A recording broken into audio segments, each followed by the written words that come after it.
اعوذ باللہ من الشیطان اللعین الرجیم، بسم اللہ الرحمن الرحیم، الحمد للہ رب العالمین، اللہم صلی علی محمد و آل محمد وعجل فرجہم۔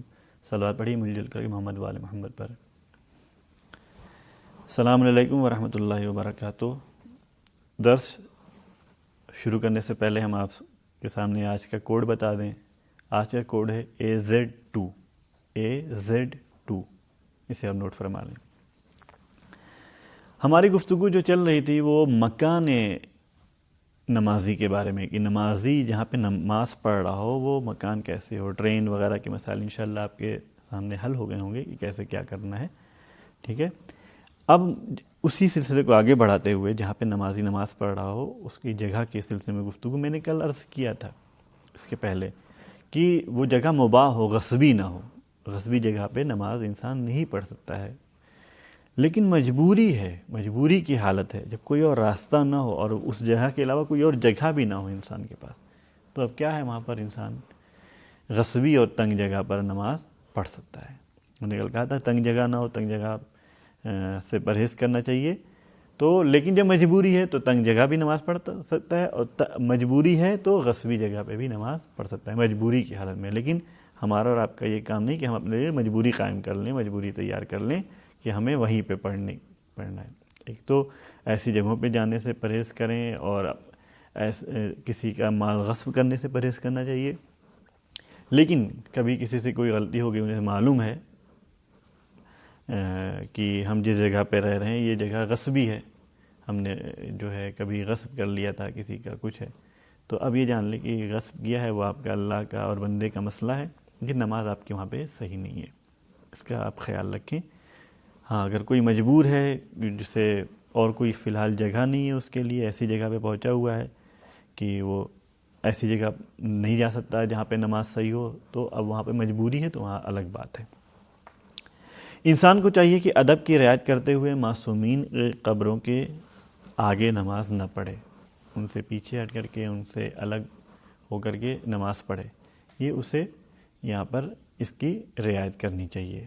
اگر آگے نماز پڑھنا بے حرمتی کا سبب مانا جائے، یہ شمار کیا جائے کہ بے حرمتی تو بالکل جائز ہی نہیں ہے، نماز باطل ہے، ٹھیک ہے۔ اور اگر جو ہے بے حرمتی نہ مانا جائے تو بعض فقہا نے اجازت دی ہے کہ ٹھیک ہے، اگر بے حرمتی نہیں ہے تو احتیاط کی بنا پر جو ہے نہ پڑھے۔ بعض کہتے ہیں کہ ٹھیک ہے اجازت ہے، پڑھی جا سکتی ہے۔ وہاں بھی بعض لوگوں نے کہا ہے کہ نماز وہاں بھی صحیح نہیں ہے، تو یہ آپ اپنے مرجع تقلید کی اس میں توضیح مسائل کی طرف مراجعہ کریں، اگر وہ اجازت دے رہے ہیں تو اس کے مطابق کام کریں، لیکن بہتر یہ ہے کہ آپ جو ہے معصومین کی قبروں کے آگے نماز نہ پڑھیں۔ خاتون مرد سے تھوڑا پیچھے کھڑی ہو نماز پڑھنے میں، بہت جیسے آپ کبھی زیارتوں پہ جائیں انشاءاللہ تعالی تو آپ دیکھیں گے کہ حرم میں، مطہر میں یا کسی اور جگہ پر مرد و خواتین سب جماعت میں شامل ہوتے ہیں۔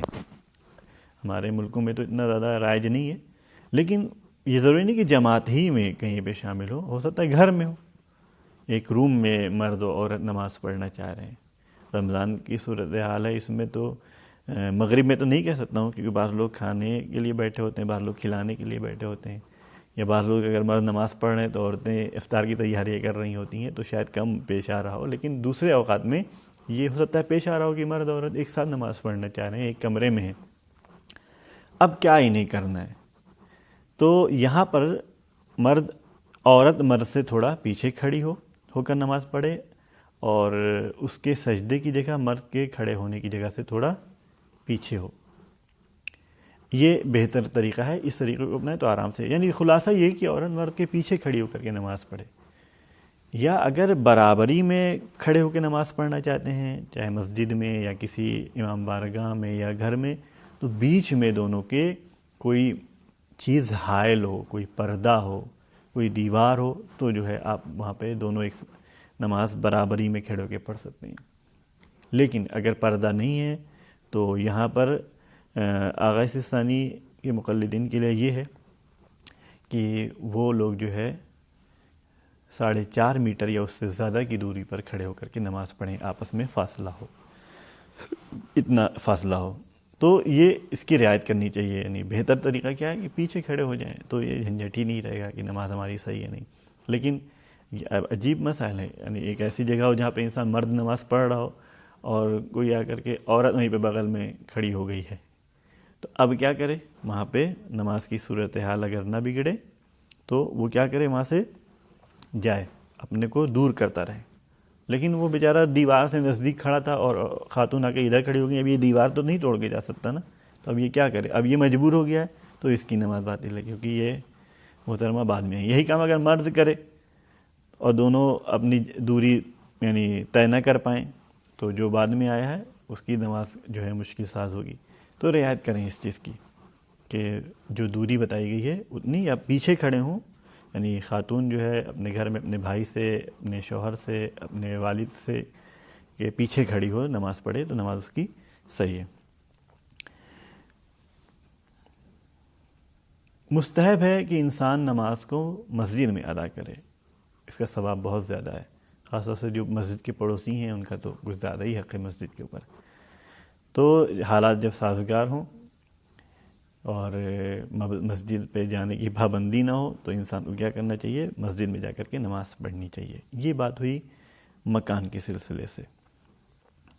اب اس کے بعد جو ایک اور چیز سامنے آتی ہے ہمارے کہ جب ہم نماز پڑھنا چاہیں تو نماز سے پہلے اور کس چیز کے بارے میں ہمیں سوچنا ہے؟ تو قبلہ ہے، طہارت، لباس، مکان۔ اب قبلے کے بارے میں، قبلہ کیا ہے؟ قبلہ خانہ کعبہ مسلمانوں کا قبلہ ہے، اور نمازی کو اس کی طرف رخ کر کے نماز پڑھنا ہے، اور کہیں نہیں۔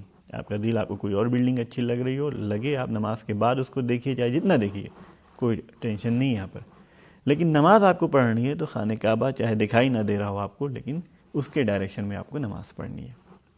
اگر نماز پڑھنے والا مکہ سے دور ہے تو اس طرح نماز پڑھے کہ اس کا رخ کیا ہو؟ مکے کی ڈائریکشن پر ہو، اس قبلے کی ڈائریکشن پر ہو۔ لیکن ایک ہم ایسے میدان میں پہنچ جا رہے ہیں یا ایسی جگہ پہ پہنچ جا رہے ہیں جہاں ہمیں معلوم نہ ہو قبلہ کدھر ہے، قبلے کی سمت نہ جانتا ہو، تو اس کا کیا فریضہ ہے، اس کی کیا ذمہ داری ہے؟ سب سے پہلی ذمہ داری یہ ہے کہ وہ معلوم کرے قبلہ کیا ہے، چاہے قبلہ نما رکھے ہوئے ہو، کسی سے پوچھے، قبروں میں مسلمانوں کے قبرستان میں جا کے قبروں کے رخ سے اندازہ لگائے، مسجدوں محرابوں سے، یعنی جس سے اس کو گمان ہو جائے کہ یہ قبلہ ہے، گمان غالب ہو جائے، یہ معلوم کرے قبلہ کیا ہے۔ اگر ایسی جگہ پر انسان ہو جہاں پر کوشش کرنے کے باوجود قبلے کے بارے میں معلوم نہ ہو سکے، تو جس طرف اسے قبلہ ہونے کا زیادہ گمان اور رجحان ہو کہ ادھر زیادہ رجحان ہو رہا ہے، ادھر کر کے اس طرف نماز پڑھے۔ اور اگر کسی طرف رجحان نہیں ہو رہا ہے، یعنی ایسی جگہ جہاں میں انداز ہی نہیں لگ رہا ہے کہ ادھر ہے، کوئی کہیں ایسا ہوتا ہے بہت سارے لوگوں کہ قبلہ ادھر ہے، ان کے ایک حص ہوتی ہے وہ کام کرنے لگتی ہے کہ نہیں ادھر ہے، اور عام طور سے صحیح بھی نکلتی ہے، یہاں پہ ادھر ہے، کہ ہم ایسے چلے تھے، ایسے آئے، ایسے ہیں، تو ادھر ہے قبلہ۔ لیکن بعض ایسے مقام پہ ہم پہنچ جاتے ہیں کہ ہمیں معلوم ہے کہ ادھر ہے، کہ ادھر ہے، پوری طرح سے ہم جو ہے کنفیوز ہو جاتے ہیں کہ کدھر ہے، کسی طرف رجحان نہیں ہوتا ہے۔ تو اگر کسی طرف رجحان حاصل نہ ہو تو وقت اگر ہے یا وقت نہیں ہے، وقت اگر ہے تو چاروں طرف نماز پڑھے۔ ادھر پڑھے، چاروں طرف نماز پڑھے، یعنی ادھر بھی پڑھے، ادھر بھی پڑھے، ادھر بھی پڑھے۔ ہم تو امید کرتے ہیں اگر ایسی صورتحال آپ کے سامنے آئے تو صرف صبح ہی کا وقت ہو، ورنہ ویسے ہی مصیبت ہوتی ہے نماز پڑھنے میں۔ اور اگر ظہر کے ٹائم پہنچ گئے ہیں تو 8 رکعت ادھر، 8 ادھر، 8 ادھر، 8 ادھر، پھر آپ کہیں آخری نماز اپنی نہ بنا لے کہ اب نہیں پڑھیں گے اس کے بعد۔ تو کیا کرنا ہے کہ اس میں اس کا خیال رکھنا ہے کہ اگر وقت ہے تو چاروں طرف نماز پڑھنی پڑے گی، اور اگر وقت نہیں ہے یعنی تو کیا کریں گے، اور اگر اتنا وقت نہ ہو کہ چاروں طرف پڑھ سکیں تو 3 طرف پڑھے گا۔ 3 طرف بھی پڑھنے کا ٹائم نہیں ہے تو 2 طرف پڑھے گا نماز، اور اگر 2 طرف اور اگر بالکل ہی وقت نہ ہو تو کسی ایک طرف رک کر کے نماز پڑھے گا. ٹھیک ہے، تو یہ آپ یاد رکھیں. اس کے بعد جو ہے نماز کے مقدمے کے طور پہ کیا ہے؟ اذان و اقامت. اذان و اقامت ہر مرد اور عورت کے لیے مستحب ہے کہ وہ روزانہ واجب نمازوں کے سے پہلے اذان و اقامت کہے، اور ایسا کرنا دوسری واجب یا مستحب نمازوں کے لیے مشروع نہیں ہے. روزانہ پنجگانہ واجب نمازوں کے لیے اذان و اقامت کہے. یہ میں اصلاح کر رہا ہوں کہ پنجگانہ واجب نمازوں کے لیے. اگر ہم نے کہتے واجب نمازوں کے لیے پتہ چلا نماز میت کے لیے بھی اذان ہو رہی ہے، اور بھی نماز آیات کے لیے اذان ہو رہی ہے، کسی نے منت مان لی تو اس نماز کے لیے اذان اقامت کہہ رہا ہے، نہیں. صرف پنجگانہ نماز کے لیے آپ کو اذان اقامت کی اجازت ہے بس، اور اسی میں تاکید بھی، اس کے علاوہ کسی میں اجازت ہی نہیں ہے. یہ نہیں کہ آپ کو ثواب لینا چلو کر دیں گے تو اچھا ہے، نہیں، اچھا ہی نہیں، جائز ہی نہیں ہے، آپ کے لیے اجازت نہیں ہے. صرف آپ کو پنجگانہ نماز میں اجازت ہے، اور اس میں تاکید بھی ہے کہ آپ اذان و اقامت کہیں گے. لیکن دوسری واجب نمازوں میں نہیں. بعض جگہوں پہ تکبیر ہے، یہ دوسری مستحب نماز میں بالکل کہیں بھی نہیں. ہاں کچھ واجب نمازوں میں کہا ہے تکبیریں کہنا ہے، ٹھیک ہے، جیسے نماز میت سے پہلے تکبیر کہہ سکتے ہیں، اور نماز عیدین میں خاص تکبیر ہے وہ کہنا، اس کا ذکر ہوا ہے. لیکن اذان و اقامت صرف صبح، ظہر، عصر، مغرب اور عشاء، ان 5 کے علاوہ کسی میں اذان و اقامت یہ نہیں کہ نہیں ہے، نہیں کہنا ہے، بالکل نہیں کہنا ہے. تو لیکن عید اور فطر کی عید قربان کی نماز اگر جماعت سے پڑھ رہے ہیں تو مستحب ہے وہاں پر 3 بار الصلاۃ کہنا، یا جو انداز اپناتے ہیں آپ کے وطن میں وہ طریقہ اپنایا جا سکتا ہے. اس کے بعد کیا ہے؟ ضروری ہے کہ اذان و اقامت کے جملوں کے درمیان زیادہ فاصلہ نہ ہو. اگر ان کے درمیان معمول سے زیادہ فاصلہ، یہ نہ کہا جائے بھائی یہ اذان دے رہے تھے، یہ کہا یہ اذان دے رہے تھے، ٹھیک ہے، اتنا فاصلہ نہ ہو. اگر معمولی سے فاصلہ ہو تو ٹھیک ہے، کوئی بات نہیں، لیکن معمول سے زیادہ فاصلہ ہے تو ضروری ہے اذان و اقامت کو دوبارہ کہے شروع سے. اگر نماز جماعت کے لیے اذان و اقامت کہی جا چکی ہے، ہم مسجد میں گئے جماعت پڑھنے کے لیے، اس کے لیے اذان بھی کہی گئی، اقامت بھی کہی گئی، تو جو شخص اس جماعت کے ساتھ نماز پڑھنا چاہ رہا ہے اس کے لیے ضروری، اسے اب اذان نہیں کہنی ہے، اسے اب اقامت نہیں کہنی ہے.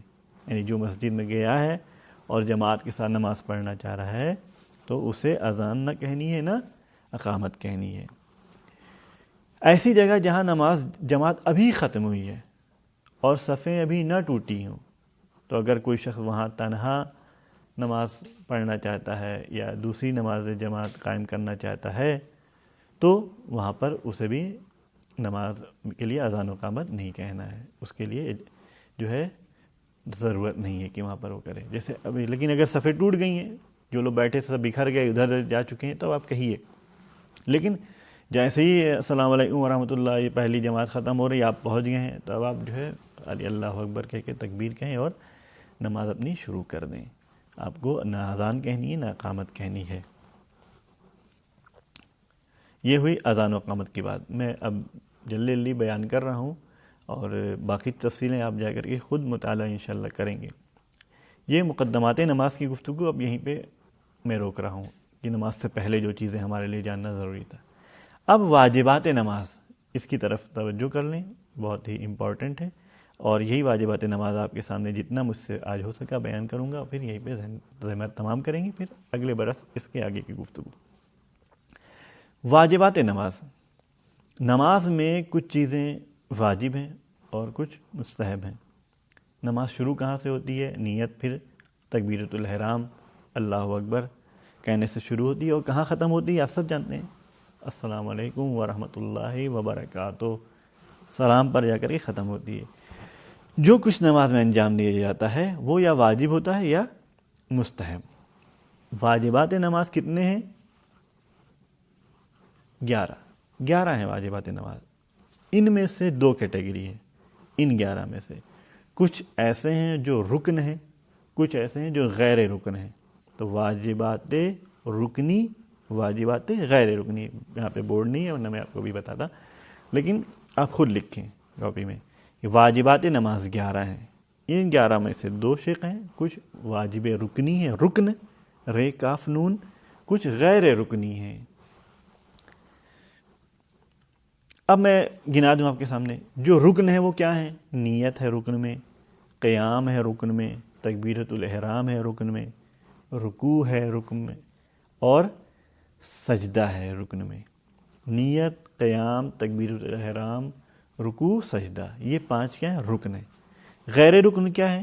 قرات ہے، ذکر ہے، تشہد ہے، سلام ہے، ترتیب ہے، موالات ہے، یہ سب کیا ہے؟ غیر رکن ہے۔ تو یہ 6 جو ہیں یہ غیر رکن ہے۔ اب آپ کے ذہن میں سوال آ رہا ہوگا جو لوگ نہیں سنے ہوں گے اس کو کبھی، کہ رکن اور غیر رکن کیا ہوتا ہے؟ ایک تو میں نے بتا دیا کہ یہ چیزیں رکن ہیں، وہ تو معلوم ہے، یہ رکن کا مطلب کیا ہوتا ہے، کیا فرق ہے دونوں میں؟ ارکان نماز جو ہوتے ہیں وہ بنیادی اور اساسی حصے ہوتے ہیں نماز کے۔ یہ دیکھیں، جیسے آپ گھر کا ایک تصور کریں تو اس گھر میں کچھ چیزیں ایسی ہیں کہ جن کو آپ اگر ہٹائیں گے، کھسکائیں گے تو گھر آپ کا گر جائے گا اور گھر قائم نہیں رہ پائے گا، یہ اس کے رکن ہیں، ٹھیک ہے۔ لیکن کچھ ایسی چیزیں ہیں جو اس کے لیے ضروری ہے، لیکن اگر اس میں کچھ کمی زیادتی ہو جائے تو اتنا اثر نہیں پڑے گا گھر پہ، تو وہ بھی ضروریات میں سے ہیں لیکن غیر رکن۔ ارکان نماز وہ بنیادی اجزاء ہیں جن کو بھول کر بھی انسان کم کر دے یا بڑھا دے تو نماز باطل ہو جاتی ہے، واضح؟ غیر رکن وہ واجب اجزاء ہیں، واجب اجزاء ہیں کہ جن کو انجام دینا ضروری ہے، لیکن اگر بھول کر کم یا زیادہ ہو جائیں تو نماز باطل نہیں ہوتی ہے۔ یہ آپ کے لیے معلوم ہو گیا، آپ اسے نوٹ کر لیں۔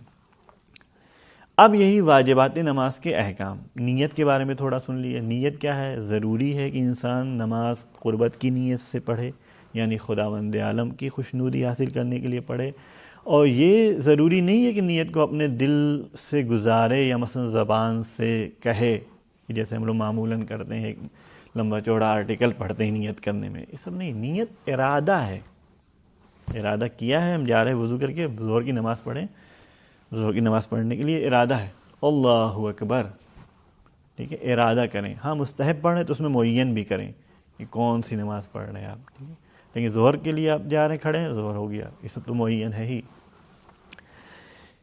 ٹھیک۔ مثلا زبان سے یہ یعنی کہ اتنا ضروری نہیں کہ 4 رکعت نماز پڑھتا ہوں قربت اللہ، نہ، وہ نہیں، بس نیت ارادہ رہے کہ آپ جب چائے پینے جاتے ہیں تو ارادہ کر رہے ہیں چائے میں پینے بیٹھا ہوں قربت اللہ، یا جو بھی چیز، یہ نہیں، ارادہ ہے بس چائے پینے جا رہا ہوں، اسی ارادے کو نیت کہتے ہیں۔ چائے کے ارادے سے بیٹھے ہیں، یہی نیت ہے، چائے کے ارادے سے ہوٹل پہ گئے ہیں، یہی نیت ہے۔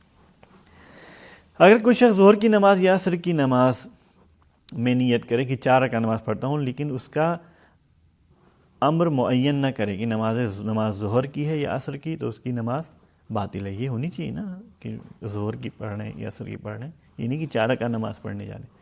ہاں دل میں رہے کہ ہم ظہر کی نماز پڑھنے جا رہے ہیں، یہی کافی ہے، ٹھیک۔ تو معین ہونا چاہیے کون سی نماز آپ پڑھنے جا رہے ہیں۔ مثال کے طور پر اگر کسی شخص پر نماز ظہر کی قضا واجب ہو اور وہ اس قضا نماز یا ظہر نماز کو ظہر کے وقت میں پڑھنا چاہے، تو ضروری ہے کہ جو نماز وہ پڑھے نیت میں اس کا معین کرے۔ جیسے آپ گئے ہیں، آج آپ کے پر نماز ظہر ابھی واجب ہوئی، فوراً پہلے گئے نماز ظہر پڑھنے کے لیے، تو ہوا، اس کے بعد سلام پڑھنے کے بعد پھر کھڑے ہوئے تو معلوم ہے ہم عصر کے لیے کھڑے ہوئے ہیں، یہ نیت ہے آپ کی، پھر اللہ برکات ہو گیا۔ لیکن قضا نماز ادا کر رہے ہیں تو اس میں آپ طے کریں، جب نیت کریں تو وہاں پہ ذہن میں یہ چیز آئے آپ کے کہ ظہر کی قضا کر رہے ہیں، عصر کی قضا نماز ادا کر رہے ہیں، معین کریں۔ ضروری انسان شروع سے آخر تک اپنی نیت پہ قائم رہے، یعنی اگر ظہر کی نیت کی تھی تو سلام تک آپ ظہر کی نیت پہ قائم رہیں۔ اگر وہ نماز میں اس طرح سے غافل ہو جائے، پتہ چلا کہ اتنے غافل ہو گئے کہ نماز پڑھتے ہوئے میں بیچ میں کسی نے ماں کیا کر رہے ہو، یا خود وہ کون سی نماز پڑھ رہے ہیں، غافل نہیں ہو، ٹھیک ہے۔ اگر وہ نماز میں اس طرح غافل ہو جائے، اگر کوئی پوچھے کہ وہ کیا کر رہا ہے تو اسی سمجھ میں نہ آئے کیا جواب دے، تو اس کی نماز باطل، یعنی اسے نہ معلوم کہ کون سی نماز پڑھ رہے ہیں، اور جو ہے کون سی نماز کے بارے میں بتائیں کہ ہم یہ پڑھ رہے ہیں، تو نماز اس کی باطل ہے۔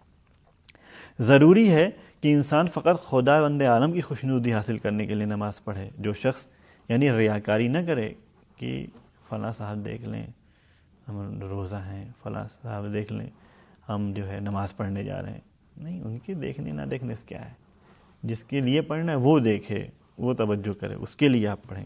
ریاکاری، جو شخص ریاکاری کرے یعنی لوگوں کو دکھانے کے لیے نماز پڑھے تو اس کی نماز باطل ہے، خواہ یہ نماز پڑھنا فقط لوگوں کو یاد خدا اور لوگوں دونوں کو دکھانے کے لیے ہو۔ اب ریاکاری اگر ہے تو نماز باطل ہے، تو چاہے وہ اس میں یہ نیت ہو کہ یہ بھی دیکھ لیں، اللہ بھی دیکھ لیں، تب بھی ریاکاری ہے، اور چاہے یہ نیت ہو خالی یہی لوگ دیکھ لیں، تب تو ہے ہی، اس میں تو اللہ ہے نہیں۔ لیکن اگر اللہ کو شامل بھی کر لیں گے اور ان کو بھی شامل کر لیں گے تب بھی نماز صحیح نہیں ہے، یہ ریاکاری ہے۔ اب اس کے بعد نیت کے بعد دوسرا رکن کیا آپ کے پر واجب ہے؟ تکبیرۃ الاحرام۔ ہر نماز کے شروع میں جو تکبیر ہے نیت کے فوراً بعد، اللہ اکبر، جس سے آپ کی نماز شروع ہوتی ہے، یہ واجب ہے بس۔ اس کے علاوہ کوئی تکبیر نماز میں واجب نہیں ہے، مستحب ہے، آپ کا دل چاہے کریں، بہتر ہے، نہیں کرنا چاہیں نہیں کریں، لیکن یہ والی تکبیر آپ کو کہنا ہی کہنا ہے، یعنی اس میں آپ کو اختیار نہیں ہے کہ آپ چھوڑ دیں، یہ آپ کو کہنا ہے، واجب ہے اور رکن ہے۔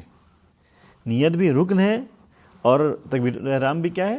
رکن ہے، اور ضروری انسان اللہ کے حروف اور اکبر کے حروف اور دونوں کلموں میں اللہ اکبر پے در پے کہے، یعنی اللہ کہہ دے، پھر تھوڑا سا رکے، پھر کہے اکبر، یہ نہیں، ایک اللہ اکبر ملا کر کے کہیں اور صحیح عربی میں کہے جائیں۔ اور اگر کوئی شخص غلط عربی میں کہیں، مثلا اس کا اردو ترجمہ ہے، وہ کہے ٹھیک ہے اللہ بہت بڑا ہے، نماز پڑھتا ہوں، مطلب نیت کی اللہ بہت بڑا ہے، یہ نہیں، تو نماز صحیح نہیں ہے۔ تکبیرۃ الاحرام کہتے وقت ضروری انسان کا بدن ساکن ہو، ٹھہرا ہوا ہو، اور اگر کوئی شخص جان بوجھ کر اس حالت میں تکبیر الاحرام کہے کہ اس کا بدن ہل رہا ہو، ہل ڈل رہا ہو، تو اس کی تکبیر باطل ہے۔ یعنی تکبیرۃ الاحرام جب کہہ رہے ہیں تو بدن ٹھہرا ہوا ہو، ساکت ہو، اپنی جگہ پہ ساکن ہو، ہلے ڈولے نہیں۔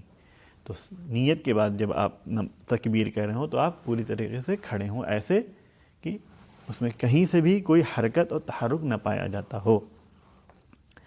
ضروری ہے کہ تکبیر، الحمد، سورہ، ذکر اور دعا کم سے کم اتنی آواز سے پڑھے کہ خود سن سکے، اور اگر اونچا سننے یا بہرا ہونے کی وجہ سے یا شور و غل کی وجہ سے نہ سن سکے تو اس طرح کہنا ضروری ہے، اگر کوئی امر مانے نہ ہو تو سنیں، ٹھیک ہے؟ یہ ان کے لیے ہو رہا ہے جن کو بلند آواز میں پڑھنی ہے، ٹھیک ہے؟ تو اتنی آواز کم سے کم ہو کہ خود سن سکے۔ اگر کوئی بہرا، پھر بہرا کیا کرے، وہ تو بیچارہ سن ہی نہیں پائے گا، تو وہ اتنی آواز بلند کرے کہ جیسے ایک نارمل آدمی اتنی دیر میں سن سکتا ہے۔ شور ہے تو کیا، اگر شور میں کوئی نماز پڑھ رہا ہے تو خود سننے کے لیے بہت تیز آواز میں چلا کے اللہ اکبر تاکہ وہ سنے، نہیں، اس کی بھی ضروری نہیں۔ یعنی اس وقت بھی وہ اس کو بھی اس چیز کا خیال رکھنا ہے کہ اتنی آواز میں کرے کہ نارمل جگہ پر، نارمل ایٹماسفیئر میں، نارمل ماحول میں اگر ہم اتنی آواز میں کرتے تو ہمارے کان میں آواز آتی، اتنی آواز میں نماز پڑھنی ہے، اسے الحمد، سورہ، ذکر ان سب میں اتنی آواز پڑھی خود سن سکے۔ یہ ہوئی تکبیر کی باتیں۔ اس کے بعد کیا کرنا ہے؟ تو اس میں اہم چیز کیا ہے؟ کہتے وقت بدن ہلے ڈولے نہیں، اس کا آپ کو خیال رکھنا ہے، بلند آواز سے بھی کہنا ہے۔ پھر قیام۔ قیام کا مطلب کیا ہوتا ہے؟ کھڑا ہونا، کھڑا رہنا، یہی قیام ہے۔ قیام رکن ہے۔ کیا ہے؟ رکن ہے۔ تکبیرۃ الاحرام سے کے کہنے سے پہلے اور اس کے بعد تھوڑی دیر کے لیے کھڑا ہونا واجب ہے، تاکہ یقین ہو جائے کہ تکبیر قیام کی حالت میں کہی گئی ہے۔ جیسے تکبیرۃ الاحرام قیام کی حالت میں کہنا ہے، تکبیر سے پہلے ہی تھوڑا سا کھڑا ہو تاکہ معلوم ہو کہ اب جب ہم تکبیر کہنے جا رہے ہیں یہ کھڑے ہونے کی حالت میں، یعنی ہل ڈل نہیں رہے ہیں، یا یعنی کھڑے ہونے کی حالت میں نہیں کہہ رہے ہیں، بلکہ یوں جب ہو جائیں پہلے ایک سیکنڈ پھر کہیں، اور اس کے بعد ایک سیکنڈ یوں کھڑے رہیں، پھر آپ ذکر شروع کریں تاکہ پوری طریقے سے قیام آپ کا ہو جائے۔ جس وقت ایک شخص تکبیرۃ الاحرام یا قرات کے لیے کھڑا ہو، ضروری ہے کہ بدن کو حرکت نہ دے اور کسی طرف نہ جھکے، اور احتیاط لازم کی بنا پر اختیار کی حالت میں کسی جگہ تکیہ بھی نہ دے، ٹیک بھی نہ لگائے۔ لیکن اگر ایسا کرنا مجبوری ہو اس کی تو کوئی اشکال، کوئی حرج نہیں ہے۔ یعنی نماز جب تکبیر کے بعد جب قرات کا مسئلہ آتا ہے، جس وقت ایک شخص تکبیرۃ الاحرام یا قرات کے لیے کھڑا ہو، ضروری ہے کہ بدن کو حرکت نہ دے۔ میں نے کہا تھا حرکت نہیں ہونی چاہیے، نماز کے تمام ارکان میں آپ یہ خیال رکھیں کہ اس کو کسی حرکت کے حالت میں انجام نہ دیں کہ ہلتے ڈلتے حالت میں. صرف ایک ذکر ایسا ہے کہ جو آپ کو حرکت میں ہی کہنا ہے. وہ کون سا ذکر ہے؟ بحول اللہ وقوتہ یقوم واقعود. یہ جب آپ سجدے سے لے کر کے اٹھتے ہیں قیام کے لیے، یہ آپ کو صرف حرکت میں کہنا ہے. باقی اس چیز کا خیال رکھیں کوئی بھی ذکر نماز میں آپ ہل ڈلتے ہوئے حالت میں نہ کہیں، ٹھہرے ہوئے حالت میں کہیں. تکبیر کریں تو ٹھہر کے کہیں، ذکر پڑھ رہے ہیں تو ٹھہر کے. ہاں اگر آپ کو ہلنا ڈلنا ہے، ضروری ہے، ٹھیک ہے، جیسے تو کیا کریں آپ وہاں پہ آپ اپنا ذکر روک دیں، پھر آپ تھوڑی حرکت کریں جو آپ کو کرنا ہے، روک دیں. یہ ہے. لیکن انسان مجبوری کی حالت میں ہے، یہ ٹیکا نہ لگائے یہ سب، لیکن مجبور ہے کہ ٹیکا لگائے یا ہل، بیچارہ مجبوری ہے اس کی کہ وہ ہلتا ہی رہے گا، تو کوئی حرج نہیں ہے، اس میں کوئی مسئلہ نہیں. جب تک انسان کھڑے ہو کر نماز پڑھ سکتا ہے ضروری ہے کہ نہ بیٹھے. مثلا اگر کھڑا ہونے کی حالت میں کسی کا بدن متحرک رہتا ہے، حرکت والا رہتا ہے، یا وہ کسی چیز پر ٹیک لگانے پر یا بدن کو تھوڑا سا ٹیڑھا کرنے پر مجبور ہو، تو ضروری ہے کہ جیسے بھی ہو سکے کھڑا ہو. دیکھیں اگر کسی کے ساتھ بیٹھنے کی مجبوری ہو جائے تو اس کا خیال رکھنا چاہیے. بہت سارے لوگ فیشن بھی بنا کر کے آج کل بیٹھ کے نماز پڑھنے لگے، یہ نہیں ہونا چاہیے. جب تک امکان ہو کھڑے رہنے کا، اگر آپ ٹیک لگا کے بھی کھڑے رہ سکتے ہیں، سہارا لے کر کے کھڑے رہ سکتے ہیں، تو آپ کھڑے ہو کر کے نماز پڑھیں. اگر آپ نہیں کر سکتے ہیں یہ، تب آپ جو ہے بیٹھ کر کے نماز پڑھیں. لیکن اگر وہ کسی بھی طرح کھڑا نہ رہ سکتا ہو تو ضروری ہے کہ سیدھا بیٹھ جائے اور بیٹھ کر نماز پڑھے. قیام متصل برکوع کا مطلب یہ ہوتا ہے کہ انسان قیام کے حالت کے بعد رکوع میں جائے. میں نے کہا تھا نا کہ قیام آپ کے لیے کون سا واجب ہے؟ تکبیر کے وقت قیام ہو، یعنی 1 سیکنڈ پہلے اس کے، اور 1 سیکنڈ بعد تک قیام، یہ. اور قیام متصل برکوع واجب ہے، یہ آپ کے لیے واجب قیام ہے. قیام متصل برکوع کیا ہے؟ یعنی نماز میں جو جتنی بار ہم کھڑے ہوتے ہوں، ہر کھڑا ہونا واجب رکنی نہیں ہے. واجب رکنی قیام متصل برکوع ہے، اور یہ تکبیر کی حالت میں جو قیام کی حالت ہے. یہ متصل برکوع کیا ہے؟ متصل کا مطلب ہوتا ہے ملا ہوا. متصل برکوع یعنی رکوع سے ملا ہوا. جیسے ہم نے الحمد کا سورہ پڑھا، اب دوسرا سورہ ہمیں پڑھنا ہے نا. دوسرا سورہ ختم کیا، اب بعض لوگ کو جلدی ہوتی، کیا کہتے ہیں؟ قل هو اللہ، یا کوئی دوسرا سورہ، انا اعطیناک الکوثر فصلی لربک ان شانک هو الابتر، رکوع میں چلے گئے. یہ نہیں، یہ غلط ہے. هو الابتر کہا، ولو 1 سیکنڈ کے لیے 2 سیکنڈ کے لیے ابتر کہنے کے بعد آپ رکیے، پھر آپ جائیے رکوع میں. تو یہ جو رکے ہیں ابتر کہنے کے بعد، سورہ ختم کرنے کے بعد جو 1 سیکنڈ رک کر کے پھر آپ رکوع میں جا رہے ہیں، اس قیام کو متصل و رکوع کہا جاتا ہے، اور یہ واجب ہے. بہت ہی چھوٹا سا قیام ہوتا ہے، لیکن اگر یہی نہیں ہوا تو آپ کی نماز کی عمارت دھڑام سے گر جائے گی، نماز نہیں رہے گی، باطل ہو جائے گی. یہ واجب ہے، اس کا دھیان رکھیں آپ لوگ. اس کے بعد قرات. ضروری ہے کہ انسان روزانہ کی واجب نمازوں کی پہلی اور دوسری رکعت میں پہلے الحمد اور اس کے بعد احتیاط کی بنا پر کسی ایک پورے سورے کی تلاوت کرے. ٹھیک ہے، کسی ایک پورے سورے کی، لیکن آپ جو ہے خیال رکھیں واجب سجدے والے سورے نہ پڑھنے لگیں. ٹھیک ہے، کسی ایک پورے سورے کی. یا بعض سوروں کے بارے میں آپ جا کر کے معلوم کریں گے تو آپ کو معلوم ہوگا کہ اس کے بارے میں کہا گیا کہ یہ دونوں سورے ملا کر کے ایک شمار کرے، تو ان دونوں کو ایک ساتھ پڑھیں. لیکن کسی ایک مکمل سورے کو، یہ نہیں کہ آدھا پڑھ کے روک دیں، ایک مکمل سورہ پڑھیں. اب آپ کی مرضی، آپ سورہ بقرہ پڑھنا چاہیں تو پڑھیں، لیکن معمولاً نہیں پڑھتے ہیں لوگ، چھوٹا سا سورہ پڑھتے ہیں.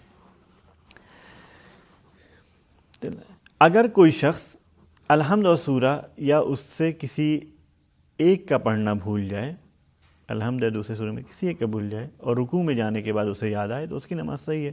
ہم رکوع میں چلے گئے، اب ہمیں یاد آ رہا ہے کہ وہ جو ہے ہم فلاں سورہ بھول گئے تھے، تو کیا ہوا؟ نماز ہماری صحیح ہے. نماز کی تیسری اور چوتھی رکعت میں فقط ایک دفعہ الحمد یا ایک دفعہ تسبیحات اربع پڑھی جا سکتی ہے. ایک بار کم سے کم پڑھی جا سکتی ہے، یعنی نماز پڑھنے والا ایک دفعہ کہے سبحان اللہ والحمد للہ ولا الہ الا اللہ واللہ اکبر، ایک بار کہے تب بھی کافی ہے، یا ایک بار سورہ الحمد پڑھ لے تب بھی کافی ہے. بہتر یہ ہے کہ یہ جو تسبیحات اربع کہا ہے یہ 3 دفعہ کہے، اور وہ ایک رکعت میں الحمد اور دوسری رکعت میں تسبیحات بھی پڑھ سکتے ہیں. جیسے 4 رکعتی نماز ہے تو تیسری رکعت میں آپ نے تسبیحات اربع پڑھا، تو اب چوتھی میں ضروری نہیں کہ تسبیحات اربع ہی پڑھیں. آپ کا من ہو سورہ الحمد پڑھنے کا تو الحمد پڑھ لیجئے، تو یہ بھی کر سکتے ہیں. دونوں میں تسبیحات اربع پڑھنا چاہ رہے ہیں دونوں میں پڑھ سکتے ہیں, دونوں میں الحمد پڑھنا چاہ رہے ہیں دونوں میں پڑھ سکتے ہیں, کوئی مسئلہ نہیں ہے. اور وہ ایک رکعت میں پڑھ سکتا ہے, دوسری میں کچھ اور پڑھ سکتا ہے. اور بہتر یہ کہ دونوں رکعتوں میں یہ بہتر ہے کہ تسبیحات اربع پڑھے. اب رکوع کی بات کرتے ہیں. رکوع کیا ہے؟ رکوع یعنی جھکنا نماز میں. ضروری ہے کہ ہر رکعت میں قرات کے بعد اس قدر جھکے کہ اپنی انگلیوں کے سرے کو گھٹنوں تک پہنچا سکے. اس کو کیا کہتے ہیں؟ رکوع. اب پہنچا تو سکتا ہے, کیا گھٹنوں پہ ہاتھ رکھیں یا نہ رکھیں, یہاں پہ مراجع نے اپنی اپنی باتیں کہی ہیں. اب آپ کا کام ہے آپ جا کر کے اپنے مرجع کو دیکھیں. ٹھیک ہے, بعض لوگ کہتے ہیں کہ ضروری نہیں ہے کہ جا کے گھٹنوں پہ ہاتھ رکھیں, وہاں تک پہنچ رہا ہے باہر آپ لٹکائے ہوں تب بھی رکوع صحیح ہے. لیکن بعض لوگ کہتے ہیں نہیں رکھنا وہاں پہ ہے جا کے. تو آپ کا کام کیا ہے, آپ جا کے دیکھیے گا. ٹھیک ہے. اس کے بعد کیا ہے, جو شخص بیٹھ کر کے رکوع کر رہا ہو اسے اس قدر جھکنا ضروری ہے, کیونکہ بہت سارے لوگ بیٹھ کے بھی نماز پڑھتے ہیں. تو وہ کیا کریں؟ تو اس قدر جھکنا ضروری ہے کہ اس کا چہرہ اس کے گھٹنوں کے مقابل جا کر کے پہنچ جائے, یعنی چہرہ گھٹنوں کے سامنے پہنچ جائے. اتنا, یہ نہیں کہ بہت ہی معمولی سا تکلف سے رکوع کرنا, اتنا سا ایسے کیا کہ بیٹھ کے کر رہے ہیں, کہاں صحیح سے ہو رہا ہے چلو اتنا سے کر لیں. نہیں, وہاں تک پہنچانے کی کوشش. ہاں کسی کی پیٹھ میں پرابلم ہے نہیں مڑ سکتی تو الگ بات ہے, لیکن جس کی مڑ سکتی ہے وہ وہاں تک اپنے چہرے کو پہنچائے, گھٹنوں کے سامنے تک. بہتر یہ کہ اتنا جھکے کہ اس کا چہرہ سجدگاہ کی جگہ کے نزدیک پہنچ جائے. سجدے میں نہ چلے جائیں رکوع میں, یہ کہ اسی میں رکوع بھی کر لیں اسی میں سجدہ کر لیں ایک ہی بار میں 3 in 1. نہیں, رکوع الگ کریں سجدہ الگ. بہتر یہ کہ اختیار کی حالت میں رکوع میں 3 دفعہ کیا کہیں, سبحان اللہ کہیں, یا 1 دفعہ سبحان ربی العظیم و بحمدہ کہیں. اور ظاہر یہ ہے کہ جو ذکر بھی اتنی مقدار میں کہا جائے وہ کافی ہے. لیکن اگر وقت تنگ ہے, مجبوری کی حالت میں 1 دفعہ سبحان اللہ بھی کہہ رہا ہے تب بھی کیا ہے, نماز اس کی صحیح ہے, وہ کافی ہے. تو بہتر کیا ہے, 3 بار سبحان اللہ کہے یا 1 بار سبحان ربی العظیم و بحمدہ کہے. اور وقت تنگ ہو تو 1 بار سبحان اللہ بھی کہہ دے تب بھی کام آپ کا چل جائے گا. ذکر رکوع مسلسل یعنی لگاتار اور صحیح عربی میں پڑھا جائے, اور مستحب ہے کہ اسے 3 یا 5 یا 7 دفعہ بلکہ اس سے بھی زیادہ, جیسا آپ کے پاس ٹائم ہو اور حوصلہ ہو آپ اس کو کر سکتے ہیں. رکوع کی حالت میں ضروری ہے کہ نماز پڑھنے والے کا بدن ٹھہرا ہوا ہو, ساکن ہو, اور یہ بھی ضروری ہے کہ وہ اپنے اختیار سے بدن کو اس طرح حرکت نہ دے کہ اس پر ٹھہرا ہونا یعنی لاگو نہ ہو, کہ اسے یہ نہ کہا جا سکے ٹھہرا ہوا نہیں ہے. احتیاط کی بنا پر اگر وہ واجب ذکر میں مشغول نہ ہو تب بھی یہی حکم ہے.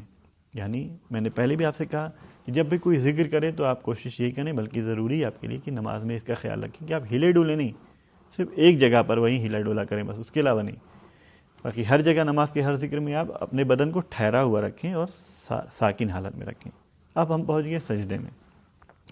سجدہ نماز پڑھتے تو جانتے ہی ہیں, اب تھوڑا سا مسئلہ اس کے بارے میں. نماز پڑھنے والے کے لیے ضروری ہے کہ واجب اور مستحب نمازوں کی ہر رکعت میں رکوع کے بعد 2 سجدے کرے. سجدہ کیا ہے؟ ایک خاص شکل میں پیشانی کو خضوع کی نیت سے زمین پر رکھنا, اسی کو کہتے ہیں سجدہ. اور نماز کے سجدے کی حالت میں واجب ہے کہ دونوں ہتھیلیاں, دونوں گھٹنے اور دونوں پاؤں کے انگوٹھے زمین پر رکھے جائیں. سوال ہوتا ہے معمولاً کہ ہم جب سجدہ کر رہے ہیں تو ہمارے اعضاء کہاں پہ یا کون کون سی چیزیں ہیں جو زمین پہ ہونا اس وقت ضروری ہے؟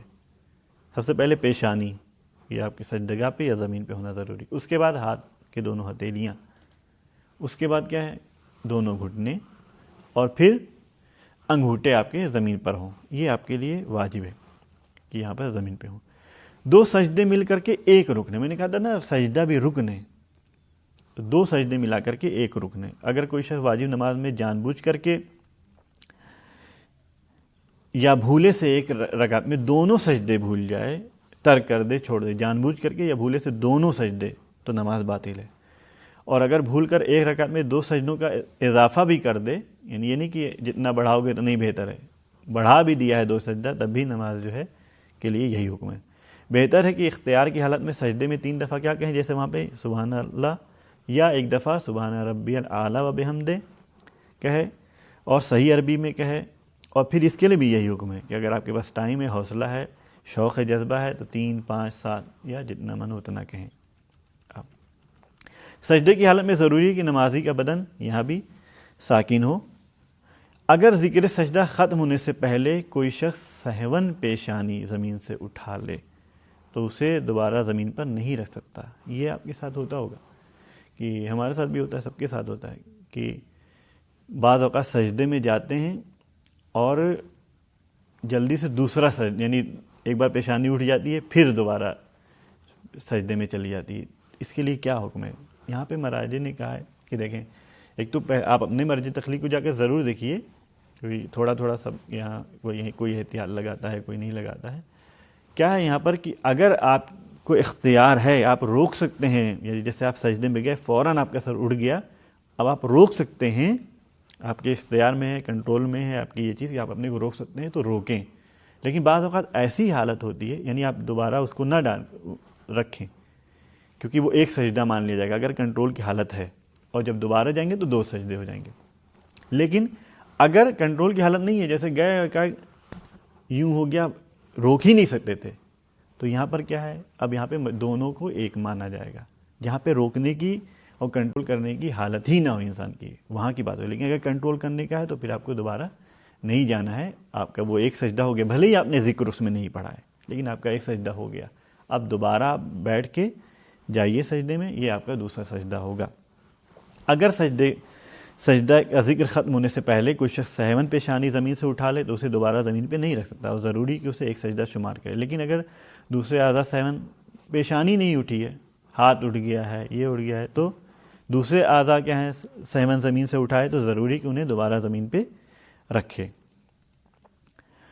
سجدہ کس پر کیا جائے گا یہ بھی آپ سن لیں. سجدہ زمین پر اور ان چیزوں پر کرنا ضروری ہے جو کھائی اور پہنی نہ جاتی ہوں اور زمین سے اگتی ہوں, مثلا لکڑی یا درختوں کے پتوں پر سجدہ کر سکتا ہے.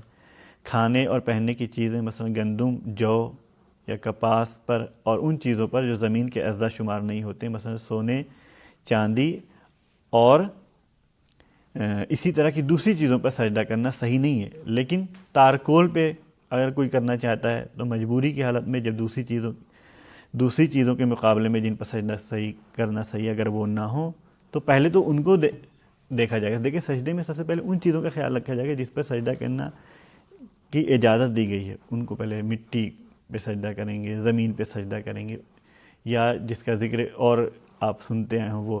لیکن جب یہ نہ ہو مجبوری کی حالت, پھر دوسرے نمبر پہ جو چیزیں آتی ہیں ان پر سجدہ کیا جائے گا. جو چیزیں زمین پر اگتی ہیں اگر حیوانات کی خوراک ہیں, یعنی انسان تو نہیں کھاتا انہیں, میں نے کہا نا کھانے پینے والی چیز پہ نہیں کرے گا, انسان نہیں کھاتا لیکن جانور کھاتے ہیں, مثلا گھاس, یہ سب چیزیں, تو اس پر سجدہ کیا جا سکتا ہے. جن پھولوں کو کھایا نہیں جاتا ان پر سجدہ صحیح ہے. ایسی گھاس جو بعض شہروں میں کھائی جاتی ہو اور بعض شہروں میں نہیں کھائی جاتی ہو, لیکن وہاں اسے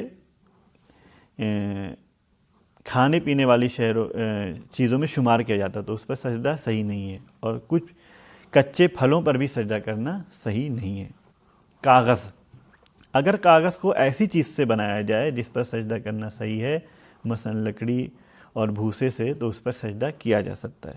اور اسی طرح اگر روئی یا کاٹن سے بنایا گیا ہو تو بھی اس پر سجدہ کرنا صحیح ہے. لیکن اگر ریشم یا ابریشم اور اسی طرح سے کسی اور چیز سے بنایا گیا ہو تو اس پر سجدہ صحیح نہیں ہے. سجدے کے لیے خاک شفا سب سے بہترین چیز ہے.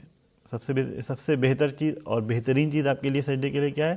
خاک شفا ہے. اس کے بعد عام مٹی, مٹی کے بعد پتھر ہے, اور پتھر کے بعد دوسری چیزیں آئیں گی. اگر کسی کے پاس ایسی چیز نہ ہو جس پر سجدہ کرنا صحیح ہو, یا اگر ہو تو سردی یا گرمی کی وجہ سے اس پر سجدہ نہ کر سکتا ہوں. مثال کے طور پر کہ میرے پاس کوئی ایسی چیز ہے جس پر سجدہ کر سکتے ہیں, لیکن اتنی ٹھنڈی ہے اور سردی کا عالم ہے کہ اس پر ہم سجدہ کر ہی نہیں سکتے, یا گرمیوں میں ایسے اتنی گرم ہے کہ اس پر ہم پیشانی رکھ نہیں سکتے. تو ایسی صورت میں اب وہاں پر کیا ہے, دوسری چیزوں کو دیکھا جائے گا, اولویت, اس کے بعد کس چیز کا نمبر آتا ہے اس پر سجدہ کیا جائے گا. مثال کے طور پر وہاں پہ آپ سڑک پہ ہیں, آپ وہاں پہ کوئی ایسا پتھر ہے اور کہ پتھر جو ہے بہت زیادہ گرم ہے, گرمی کا عالم ہے, پتھر بہت زیادہ گرم ہے کہ آپ پیشانی اس پہ رکھ نہیں سکتے, تو آپ کیا کریں گے؟ اب اس کے بعد تارگول وہاں پر ہے تو آپ اس کی طرف رجوع کر سکتے ہیں. دوسری ایسی کوئی چیز نہیں ہے جس پر سجدہ کرنا ممکن ہو تو کیا کریں گے؟ وہاں پر تارکول کو سجدے کے لیے دوسری چیزوں پر اولویت حاصل ہے. لیکن اگر ان پر بھی سجدہ کرنا ممکن نہ ہو تو کیا ہے؟ تو ضروری ہے کہ انسان اپنے لباس یا دونوں ہاتھوں کی پشت یا کسی دوسری چیز پر حالت اختیار میں جس پر جائز نہیں ہے سجدہ کرے، لیکن احتیاط مستحب یہ کہ جب تک اپنے کپڑوں پر سجدہ ممکن ہو کسی دوسری چیز پر سجدہ نہ کرے۔ یہ سب کیا ہے؟ آخری مراحل ہیں، یہ نہیں کہ کپڑوں پہ اجازت ہے تو جب من ہو کپڑے پہ کرنے لگی، نہیں، پہلے مٹی، پتھر، ان سب چیزوں کو دیکھے، لکڑی، کاغذ، پھر جو ہے یہ نہ ہو تب پھر تارکول، یہ نہ ہو تو کپڑا، مجبوری کا نام ہے، یہ نہ ہو تب ہاتھوں کی پشت پہ۔ بہت سارے لوگ سب سے پہلے نہیں ملا کوئی چیز تو سب سے پہلے اسی پہ جاتے، نہیں، مٹی نہیں ملے تو ہاتھ فوراً نہیں آتا ہے، اس کے بعد دوسری چیزوں کو جا کر کے آپ تلاش کریے۔ لیکن آپ کیا کریں، اس مسئلے میں اپنے مرجع تقلید کے فتویٰ جا کر کے ضرور دیکھیں۔ اگر پہلے سجدے میں سجدہ پیشانی سے چپک جائے، گرمیوں میں معمولاً یہ ہوتا ہے کہ سجدہ کرنے گئے اور پیشانی سے سجدہ چپکا ہوا ہے، بیٹھے سجدہ چپکا ہوا ہے، اب کیا کریں، کون ہٹائے، چلو ابھی تو دوبارہ ہی سجدہ کرنا ہے، پھر اسی طرح جھک جائیں، نہیں، یہ غلط ہے، یہ صحیح نہیں ہے۔ پہلے سجدے میں اگر چپک جائے تو دوسرے سجدے کے لیے اسے چھوڑائے، پھر سجدہ کرے، لیکن آپ چپکائے چلے جائیں گے تو یہ صحیح نہیں ہے۔ اگر کسی شخص کو سجدے کے بعد پتہ چلے کہ اس نے اپنی پیشانی کو کسی ایسی چیز پہ رکھا ہے جس پر سجدہ کرنا باطل ہے تو کوئی حرج نہیں ہے، نماز کے اور سجدے کے بعد پتہ چلے۔ اللہ تعالیٰ کے علاوہ کسی دوسرے کو سجدہ کرنا حرام ہے، آپ کسی خدا کے علاوہ کسی اور کو سجدہ نہیں کر سکتے ہیں۔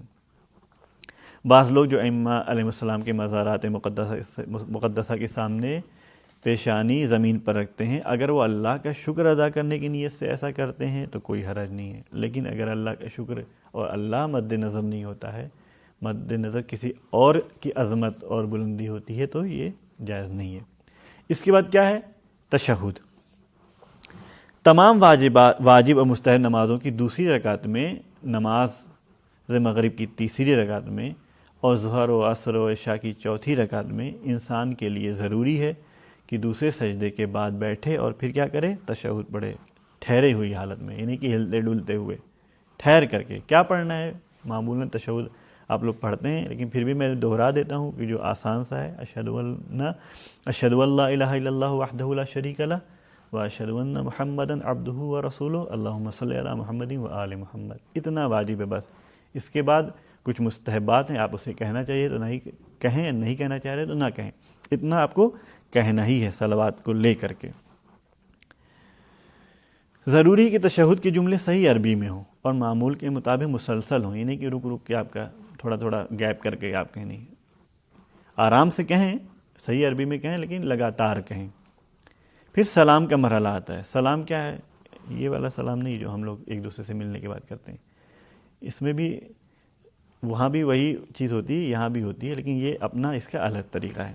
سلام کیا ہے؟ نماز کے آخری رکعت کے تشہد کے بعد جب نمازی بیٹھا ہو اور اس کا بدن ٹھہرا ہوا ہو تو مستحب ہے کہ وہ کہے، کیا کہے؟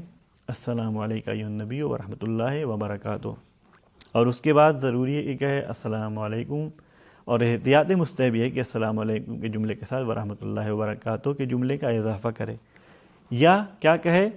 السلام علینا وعلی عباد اللہ الصالحین۔ لیکن اگر اس سلام کو پڑھے تو احتیاط واجب ہے کہ اس کے بعد السلام علیکم بھی کہے، یعنی کیا جو ہم لوگ معمولاً پڑھتے ہیں وہ طریقہ تمام احتیاط کے ساتھ بہت بہتر طریقہ ہے۔ السلام علیکم ایھا النبی ورحمۃ اللہ وبرکاتہ، پھر السلام علینا وعلی عباد اللہ الصالحین، پھر السلام علیکم ورحمۃ اللہ وبرکاتہ۔ یہ طریقہ تمام احتیاط کے ساتھ بہت بہتر طریقہ ہے۔ اگر کوئی شخص نماز کا سلام کہنا بھول جائے اور اسے ایسے وقت یاد آئے جب ابھی نماز کی شکل ختم نہ ہوئی ہو، بھول گئے لیکن ابھی نماز کی شکل ہے، بیٹھا ہوا ہے اسی حالت میں، اور اس نے کوئی ایسا کام بھی انجام نہ کیا ہو جیسے آمدن یا سہون کرنے سے نماز باطل ہو جائے، مثلا قبلے سے رخ نہ اس نے پھیرا ہو، تو کیا ہے؟ فوراً سلام کہہ دے گا، نماز صحیح ہے۔ اگر کوئی شخص نماز کا سلام کہنا بھول جائے اور اسے ایسے وقت یاد آئے جب نماز کی شکل ختم ہو گئی، یعنی اٹھ گیا ہے وہاں سے مثلا، یا اس نے کوئی ایسا کام کر لیا ہو جس کے جان بوجھ کے کرنے سے یا بھولے سے کرنے سے نماز باطل ہو جاتی ہو، جس سے قبلے کی طرف سے منہ پھیر لے، تو اس کی نماز کیا صحیح ہے۔ یعنی اگر آپ سلام کو بھولے ہیں اور اسی حالت میں بھی ہیں، آپ کو یاد آ گیا ہے، کوئی ادھر ادھر کا کام نہیں کیا ہے، چہرہ بھی نہیں موڑا ہے، تو آپ وہیں پہ سلام پڑھ لیں، نماز صحیح۔ لیکن آپ بھول گئے ہیں اور اٹھ بھی گئے ہیں تو کیا ہے آپ کی جو ہے نماز وہاں پر صحیح ہے۔ ترتیب، نماز میں ترتیب کے بارے میں بھی ہم نے وضو میں بتایا، تیمم میں بتایا، پھر بتا رہے ہیں ترتیب یعنی ایک کے بعد دوسرا، پھر موالات بتائیں گے یعنی ایک کے بعد دوسرا کہنا ہے لیکن لگاتار، بغیر گیپ کے، بغیر فاصلے کے۔ ترتیب، اگر کوئی شخص جان بوجھ کر کے جو نماز کی ترتیب ہے اس میں الٹ پھیر کر دے، یعنی الحمد سے پہلے سورہ پڑھ دے یا رکوع سے پہلے سجدہ کر دے تو نماز باطل ہے۔ کوئی شخص نماز کا کوئی رکن بھول جائے اور اس کے بعد کا رکن بجا لائے، رکوع کرنے سے پہلے 2 سجدے کرے تو اس کی نماز احتیاط کی بنا پر باطل ہے۔ اگر کوئی شخص نماز کا کوئی رکن بھول جائے اور ایسی چیز بجا لائے جو اس کے بعد ہو اور رکن نہ ہو، یعنی ہم نماز میں کوئی چیز بھول گئے ہیں، اس کے بعد جو کام کرنے جا رہے ہیں وہ کر رہے ہیں لیکن وہ کام رکن نہیں ہے، مثلا اس سے پہلے کہ 2 سجدے کرے تشہد پڑھ لے، تو ضروری ہے کہ رکن بجا لائے اور جو کچھ بھول کر اس سے پہلے پڑھا ہو اسے دوبارہ پڑھے۔ اگر کوئی شخص ایک ایسی چیز بھول جائے جو رکن نہ ہو اور اس کے بعد کا رکن بجا لائے، مثلا الحمد بھول جائے اور رکوع میں چلا جائے، الحمد رکن نہیں تھا لیکن کیا ہے یہ جو رکوع ہے یہ رکن ہے، تو اس کی نماز کیا ہے؟ صحیح ہے۔ موالات، ضروری ہے کہ انسان نماز میں موالات کا بھی خیال رکھے، موالات کے ساتھ نماز پڑھے، یعنی افعال جیسے رکوع، سجدہ، تشہد، ان سب میں کیا ہو؟ تباتر ہو اور فاصلہ نہ ہو، گیپ نہ ہو، ایسے پڑھے۔ جو چیزیں بھی نماز میں پڑھے معمول کے مطابق پے در پے پڑھے اور ان کے درمیان اتنا فاصلہ نہ ڈالے کہ لوگ یہ کہیں کہ نماز نہیں پڑھ رہا ہے، ٹھیک ہے، نماز کی حالت سے نکل گیا ہے، تو اگر ایسا ہو رہا ہے تو نماز باطل ہے۔ رکوع اور سجدے کو طول دینا اور بڑے بڑے سورے پڑھنا موالات کو نہیں توڑتا۔ بہت سارے لوگ ہو سکتا ہے کہ یہ بھی فتویٰ دے دیں لمبے سورے پڑھیں گے تو قیام میں اور رکوع میں، تکبیرۃ الاحرام میں اور رکوع میں بہت فاصلہ ہو جائے گا، موالات ختم ہو جائے گا۔ نہیں، لمبے سورے آپ پڑھ رہے ہیں اگر آپ کے پاس حوصلہ ہے تو، یا رکوع زیادہ دیر تک آپ کر رہے ہیں یا سجدہ زیادہ طولانی کر رہے ہیں تو اس سے موالات یعنی ختم نہیں ہوتا، گیپ ایجاد نہیں ہوتا ہے، وہ تسلسل باقی رہتا ہے۔ ایک چیز اور آپ کے سامنے ذکر کر دیں جو مستحب نماز میں، قنوت۔ تمام واجب اور مستحب نمازوں میں دوسری رکعت کے رکوع سے پہلے قنوت جو ہے پڑھنا مستحب ہے۔ نماز شب میں، نماز شفا میں جب آپ پہنچتے ہیں تو نماز شفا میں ضروری ہے کہ اسے رجعان پڑھے، اور نماز وتر میں بھی باوجود کہ 1 رکعت ہوتی ہے وہاں پر بھی اسے رکوع سے پہلے قنوت پڑھنا مستحب ہے۔ اور نماز جمعہ میں یہ قنوت 2 بار مستحب ہے، جو آپ لوگ جب نماز جمعہ جاتے ہوں گے تو اس کو محسوس کرتے ہوں گے۔ مستحب ہے کہ قنوت پڑھتے وقت ہاتھ کہاں پہ ہو؟ چہرے کے سامنے ہو، اور ہتھیلیاں ایک دوسرے کے ساتھ ملا کر کے آسمان کی طرف رکھے، اور اگر انگوٹھی وغیرہ پہنے ہوئے ہیں اور انگوٹھوں کے علاوہ باقی انگلیوں کو آپس میں ملائے، کیا ہے کہ یہ صورتحال ہو، یعنی یوں یہ طریقہ اس کے جو ہے اس سے روکا گیا ہے۔ آپ کو کیا کرنا ہے؟ یہ تمام انگلیاں ملا رہے ہیں، انگوٹھے کے علاوہ انگوٹھا کھلا رہ سکتا ہے، انگوٹھا کھلا رہے، اور نگاہیں کیا ہوں؟ ہتھیلیوں کی طرف ہو۔ اب اس کے بعد اس کے مستحبات بھی ہیں، اس میں بھی مستحبات ہیں کہ کیا اور طریقہ اپنایا جا سکتا ہے نماز میں، ہاتھوں میں کون سی چیزیں انسان پہنے، کون سے نگینے پہنے، یہ سب کیا ہے آپ کے اوپر ہم چھوڑتے ہیں، ہم اپنی بات کو یہیں پہ روکتے ہیں۔ اور ضرور اپنے مرجع تقلید کی توضیح مسائل کی طرف مراجعہ کریں، وہاں جو انہوں نے اور باتیں پیش کی ہیں انہیں اپنانے کی کوشش کریں، اور کوئی سوال ہو تو اپنے نزدیکیوں سے، پڑھے لکھے افراد سے، یا جو جانکار ہیں یا نزدیک میں جو علماء ہیں، یا پھر ہم لوگوں سے جو طریقہ بتایا گیا ہے سوال کرنے کا، اس کے ذریعے سے ضرور سوال کریں۔ والسلام علیکم ورحمۃ اللہ وبرکاتہ۔